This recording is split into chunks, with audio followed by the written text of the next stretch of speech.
Okay, we're going to be talking about thyroid disease with hypothyroidism, Hashimoto's thyroiditis, Graves' thyroiditis. We're going to talk about what you can do to avoid these diseases. Here is a periodic table of the elements, and one can see the key row here is the halogens. Here's F for F minus, Cl, chloride, bromine, and iodine. In general, the halogens, halogen to make salt, they tend to be relatively toxic. Iodine is used as a prep agent on the skin. Chloroprep is used as a prep agent. Bromine is used as a flame retardant. F minus is used to sanitize water, for example, and for many other purposes. We've talked about that in a previous lecture.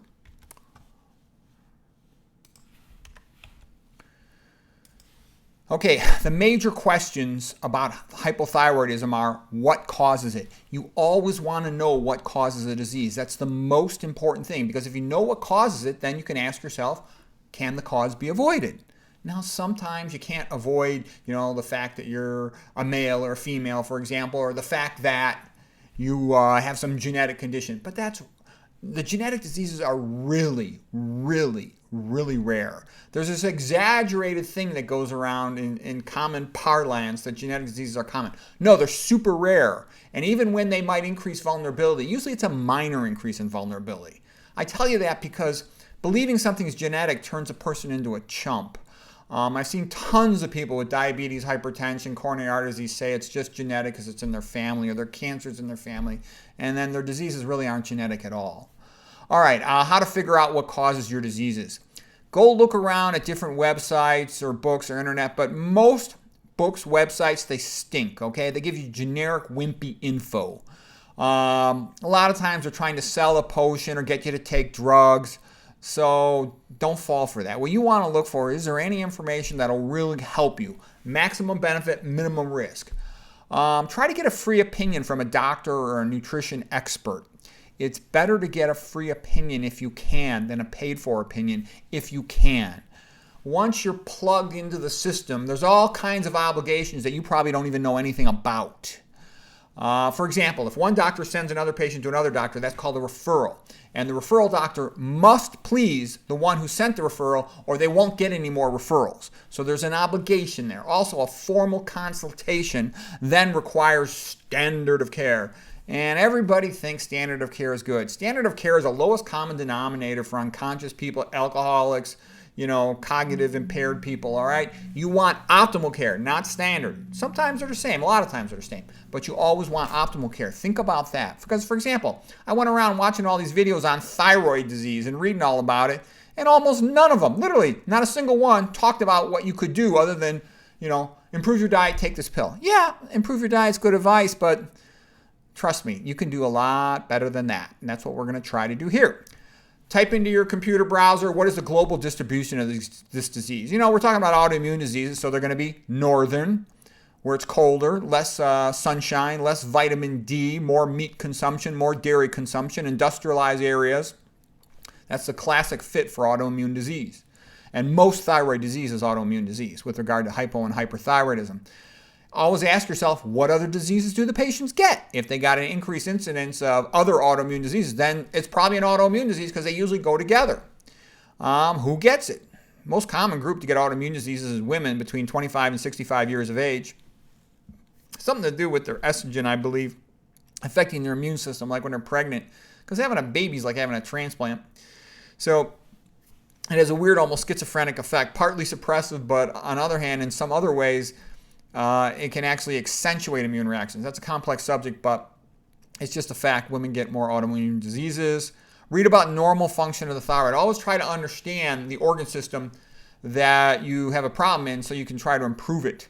The hypothalamus makes TRH, thyrotropin releasing hormone. That's way up in the middle of the brain, and that goes down to the pituitary. Pituitary makes TSH, thyroid stimulating hormone, TSH. Then goes down to the thyroid. It's like the little butterfly thing in your neck there to make thyroid hormone, which increases metabolic rate, give you more energy. So in the old days, people talk about thyroid disease. There was an emphasis on the goiter belt and a lack of iodine causing the thyroid gland to enlarge to try to be better able to make thyroid hormone. That's not as much a problem nowadays because people tend to eat foods from all over the place, so there's going to probably be enough iodine in them.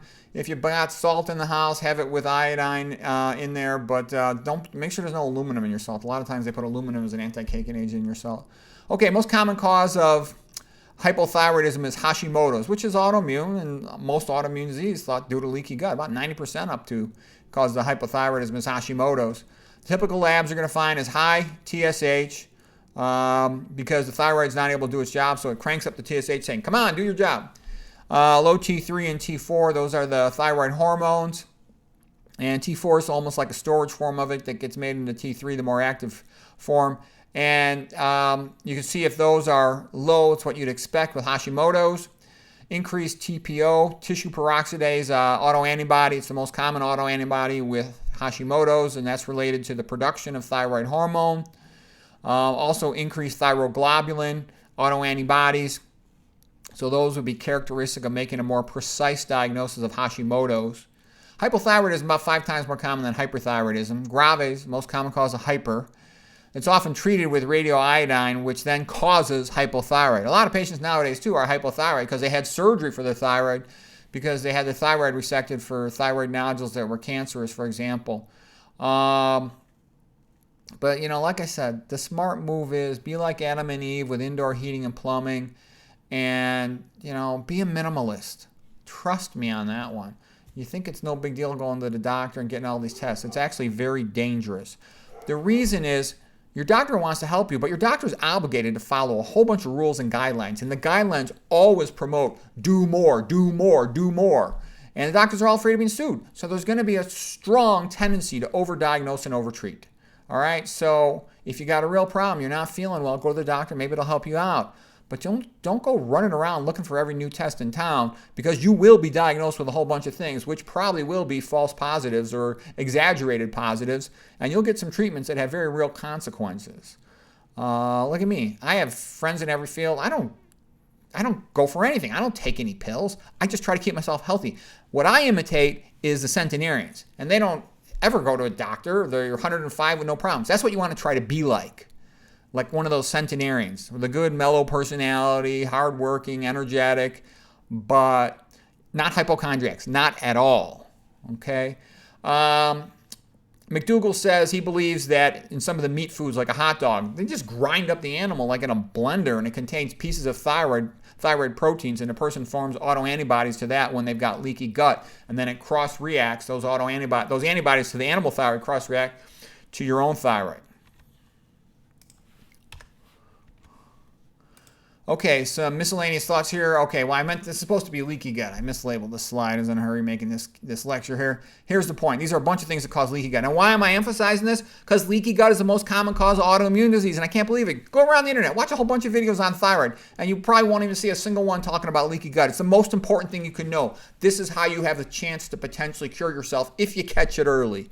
Once the thyroid's gone, then you're stuck. You're going to have to take the thyroxine, levothyroxine medicine. But if you can catch it early, you might be able to save your thyroid before it's too late, just like you try to save your pancreas before it's too late with diabetes so you don't end up dependent on insulin. Okay, saturated fat, it's amphiphilic. You got the carboxylic acid being polar, then you got the nonpolar fatty acid tail of carbons and hydrogens, and they're able to intercalate with the plasma membrane of the intestinal lining and cause leaky gut. All right? Also, it includes dairy, not one drop of dairy, not one bite of meat. And you have to be a stickler for this, okay? If you want to be a wimpy, everything in moderation, go to some other website. Mine is for intelligent, motivated people that really want to get well, all right? And I'm just going to tell you the truth. You can take it or leave it. No meat. Like an alcoholic can't have one sip of alcohol, okay? No dairy, not one drop, okay? If you really want to get well, and people say, well, why am I such a stickler? Because I want to see you get well. You got to remember, all day long I see people crashing, burning, and dying, and they're screwed, and they never get better. It's sad. And so this is a chance to get better so you don't have to end up like that. Oils, no oils, not one drop. I made tons of videos about that. It should be obvious by now if you studied it. Oils are major toxic, okay? Olive oil too, they're all bad. Okay, emulsifiers. Emulsifiers are very similar to fatty acids. Again, they're amphiphilic, like an amphibian can live on water and land. They got a polar side and a non-polar side, and they can induce leaky gut within the intestinal lining. Intestinal lining is called it's called the enteric tract. The lining cells are called enterocytes. You can more specifically label the colon lining cells, colonocytes, for example. Processed foods always have emulsifiers. Emulsifiers, again, can be part aqueous solution, part hydrophobic solution, oily fat solution, such that they can get things to all stick together within a processed food, which is going to be a combination of sugar and fat. Typical sugars are made from corn, like high fructose corn syrup in a processed food. The typical protein comes from GMO corn. Don't ever eat that stuff, never. Okay, antibiotics. They'll kill the good gut bacteria, which help make the short-chain fatty acids in the colon that the colonocytes use to maintain the tight junction, prevent leaky gut. So if you wipe out the good gut bacteria with an antibiotic, then you're at increased risk to get leaky gut. And then what a lot of people don't realize is GP, glyphosate, which is in non-organic foods, very many of them, it was originally an antibiotic. Okay, it wipes out your good intestinal bacteria and increases your risk of getting leaky gut. It can also deplete the gut bacteria of, through the pathway, blocking the shikimate pathway of tyrosine. And tyrosine is a precursor for thyroid hormone. So it can cause thyroid problems in two ways: by depleting the good gut bacteria, dropping your tyrosine, and also by inducing leaky gut effect. Alcohol, you prep the skin with alcohol to kill bacteria. You don't want to be, it's not that simple, but you don't want to be drinking any alcohol. Keep it as low as possible. I don't believe any drinks are good. We've talked about that before, the sick quitter effect. Alcohol is not good for you. I recommend zero alcohol.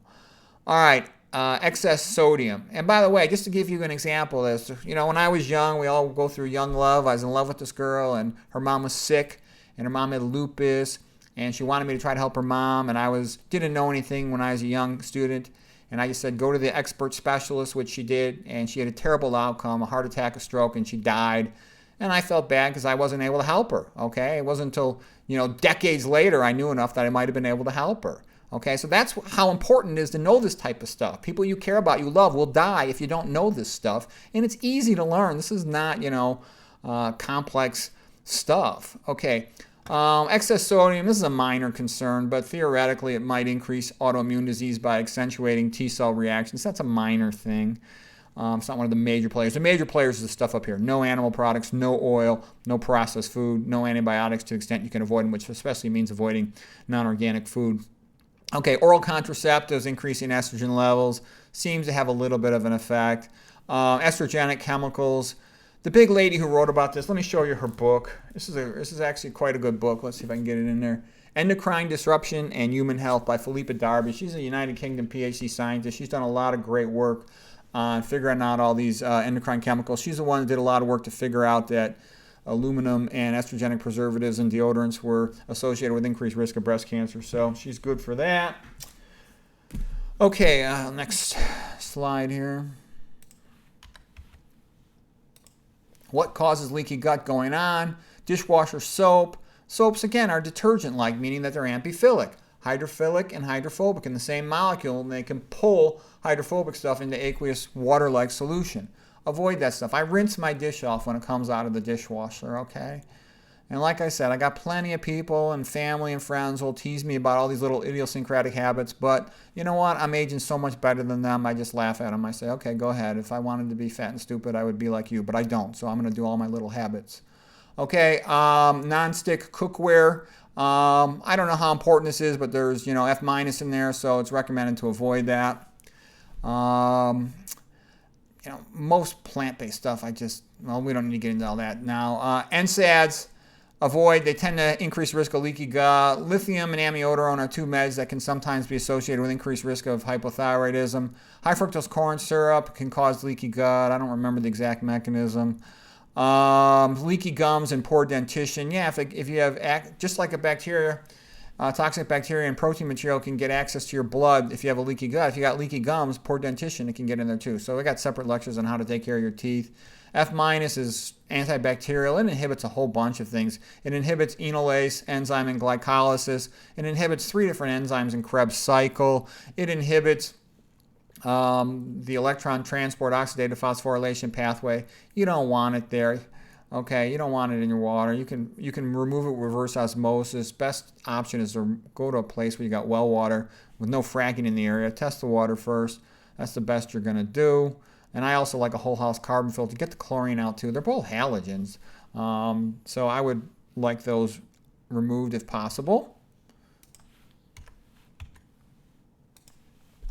Excessive psychological stress, that can contribute to leaky gut. It's not the major player, but it can contribute to it. Stress equivalents, caffeine, lack of sleep, corticosteroid meds. Okay, fine.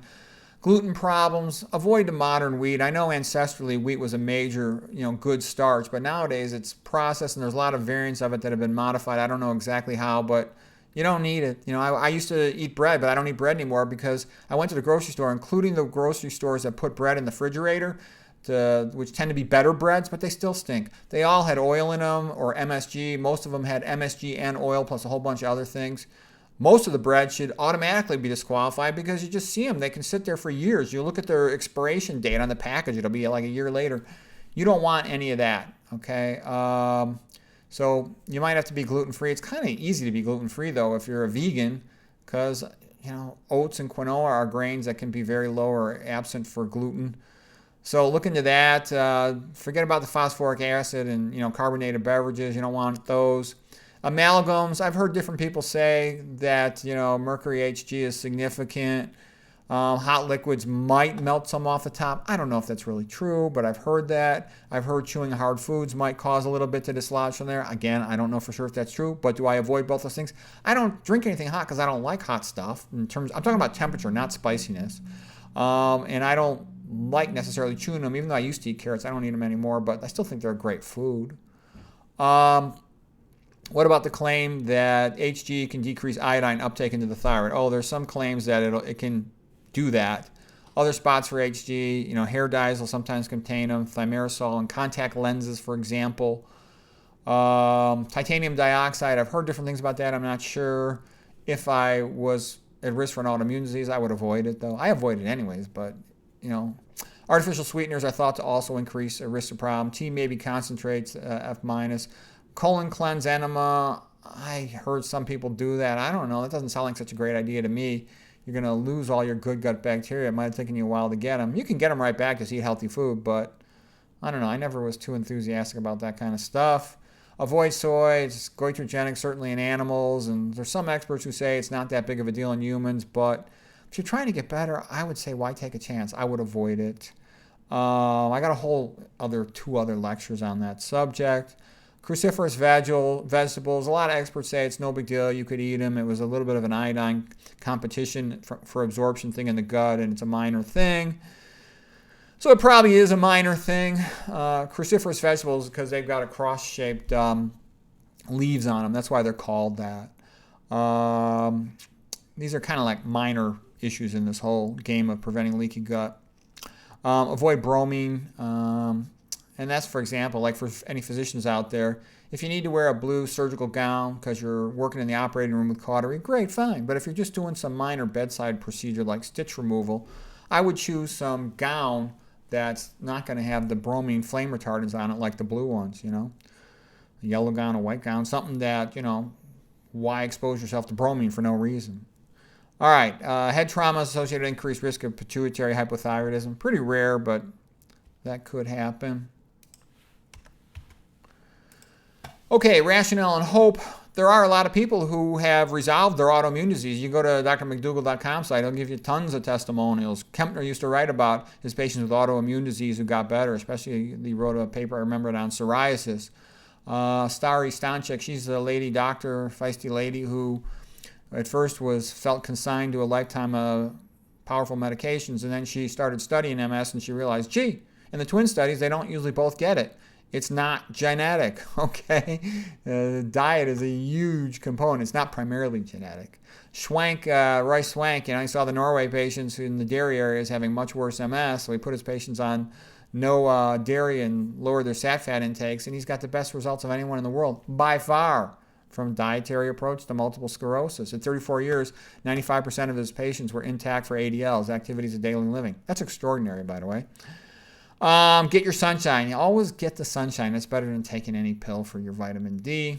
Some doctors recommend Brazil nuts to one a day to get selenium, but you can get selenium from other foods. I don't think you need to do that. And the Brazil nuts can have a lot of fat, but just so you know, some people say that. Selenium is associated with making your normal thyroid hormones.